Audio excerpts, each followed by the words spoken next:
낭만적 민족주의예요. 그걸 위험해요. 제가 독일을 연구한 결과는 그렇습니다. 여러분, 제일 중요한 것은 통일 한반도가 어떤 사회여야 하느냐예요. 거기에 대한 상상력을 가져야 되는 거예요. 제일 중요한 게. 자, 통일됐어요. 여러분들 어떤 사회에서 살고 싶어요? 여러분들 어떤 사회에서 살고 싶어요? 남한 자본주의가 확장된 그런 사회에서 살고 싶나요? 그런 사회라면 저는 노 땡큐예요. 저는 반대합니다. 명백하게 전 반대예요. 남한의 이런 약탈적인 자본주의가 북으로 확산되는 형태의 통일이라면 남한 주민들이 제일 첫 번째 희생자가 돼요. 왜? 남한 자본주의의 약탈성이 강화됩니다. 왜? 우리가 역사의 승자야. 이러고 나올 거예요. 그 다음에 당연히 북한 주민들도 남한 자본주의의 고통을 받겠죠. 이것은 바람직한 통일이 아니에요. 그러니까 통일의 사회적 실체에 대한 상상력이 필요하단 말이에요. 제 말은. 이게 한국 사회에 완전히 결여되어 있어요. 통일 한반도가 어떤 사회여야 돼요? 그래서 이렇게 생각하시면 좋습니다. 지금 남한과 북한이라고 하는 두 개의 체제는 지난 20세기 내내 서로 대립하고 경쟁해온 두 개의 체제가 있죠? 바로 자본주의 체제와 사회주의 체제예요. 그렇죠? 그 두 체제 중에서 최악의 두 국가예요. 제가 보기엔 최악이에요. 지금 북한 사회주의는 사회주의 자체도 무지하게 다양한 사회주의 국가가 있었어요. 그 중에 최악이죠. 이런 사회주의는 없어요. 그래서 모택동과 김일성이 엄청 다툰 거예요. 모택동은 세습에 반대했습니다. 사회주의는 봉건주의를 넘어선 자본주의. 자본주의를 넘어선 게 사회주의인데 어떻게 봉건주의로 돌아갈 수 있냐. 이러면서 세습 문제를 가지고 모택동과 김일성이 엄청 다툽니다. 여러분, 사회주의라고 해도 굉장히 다양한 사회주의가 실험됐어요. 소련만 해도, 소련이라 한 나라만 해도 레닌 사회주의와 스탈린 사회주의는 완전히 다른 사회주의예요. 그리고 1985년 이후에 고르바초프 사회주의는 또 완전히 다른 사회주의예요. 유럽만 해도 티토라고 여러분 기억하세요? 유고의 티토, 소위 자주관리 사회주의라고 하는 것은 상당히 참신한 실험이었어요. 또 프라하의 봄, 여러분 다 아시죠? 프라하의 봄. 두부체크예요. 두부체크. 당시 체코 공산당 서기장. 두부체크는 뭐라 그랬어요? 인간의 얼굴을 한 사회주의. 이걸 주장을 했어요. 사실은 이 두부체크 사회주의는 서방에 있는 사회주의자들도 가장 이상적이라고 동경할 정도였어요. 그런 사회주의였어요. 그렇게 다양한 사회주의 실험들이 있었던 거고요.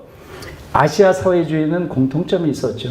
다 민족 해방 사회주의예요. 전부 다 제국주의 침략 하에 있었기 때문에 해방되면서 나온 사회주의예요. 그래서 민족 해방 사회주의 성격이 강해요. 모택동 사회주의, 호지민 사회주의, 김일성 사회주의가 똑같습니다. 그렇죠? 그런데 그 중에서도 김일성 사회주의는 뭐예요? 사회주의 역사상 최초 유일의 세습 사회주의예요. 사회주의 역사에서 세습 사회주의는 없어요. 한국밖에.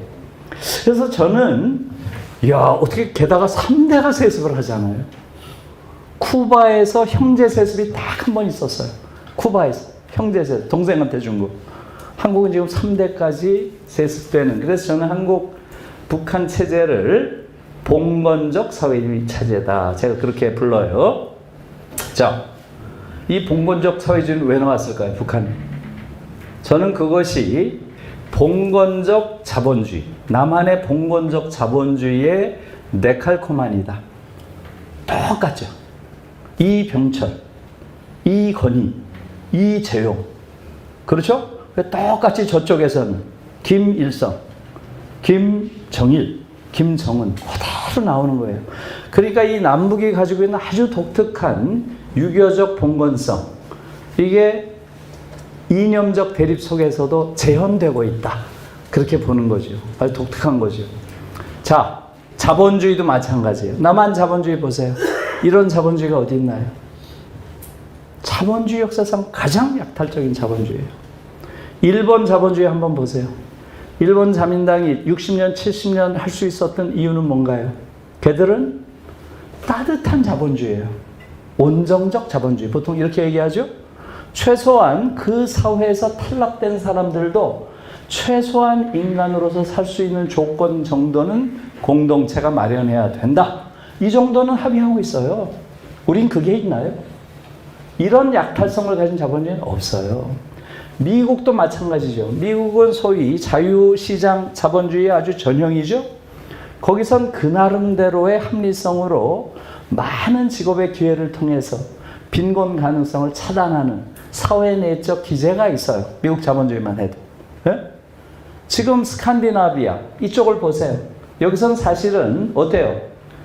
예?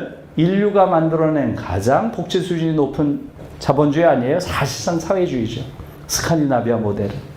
그 다음에 중복지 모델. 독일과 프랑스, 네덜란드. 이 중복지 모델들은 복지국가라는 걸 통해서 자본주의의 모순을 커버하는 이런 방식의 자본주의 아닌가요? 한국 같은 자본주의는 없어요. 너무너무 끔찍한 자본주의고요. 그렇기 때문에 전 세계에서 가장 많은 사람들이 자살하는 거고요. 2002년에서 2024년 22년 동안 계속 자살률 세계 1위예요. 여러분 다 아시죠? 전 세계에서 가장 많은 노동자들이 일하다 죽는 나라 어딘가요? 대한민국이에요. 23년째 1위예요. 이것도. 중간에 3번 2등했어요. 이것은 우연히 이런 일이 벌어지는 게 아니에요. 한국처럼 이런 약탈성이 심한 자본주의는 없습니다. 지구상에. 이걸 이제 좀 알 필요가 있는 거예요. 자, 그래서 지금 우리가 통일의 바람직한 사회적 내용은 뭐겠어요? 북한의 권위주의적이고 봉건적인 저 사회주의를 민주화하는 것. 제일 중요한 거죠. 민주주의가 아예 없는 사회예요. 두 번째, 남한의 약탈적 자본주의를 저는 휴머나이드라는 표현을 써요. 휴머나이즈. 없애지는 못하지만 이런 자본주의를 최소한 휴머나이즈. 인간화하는 것. 인간을 못 잡아먹게. 누구나 좀 살 수 있는 자본주의로 만드는 것. 최소한. 이게 통일 한반도의 모습이어야 한다 이거죠. 다시 말하면 다시 정리할게요. 북한의 권위주의적 사회주의를 민주화하고 남한의 약탈적 자본주의를 인간화하는 것. 이게 통일 한반도 사회의 실체여야 된다는 거죠. 사회적 내용이어야 된다는 거죠. 그렇지 않은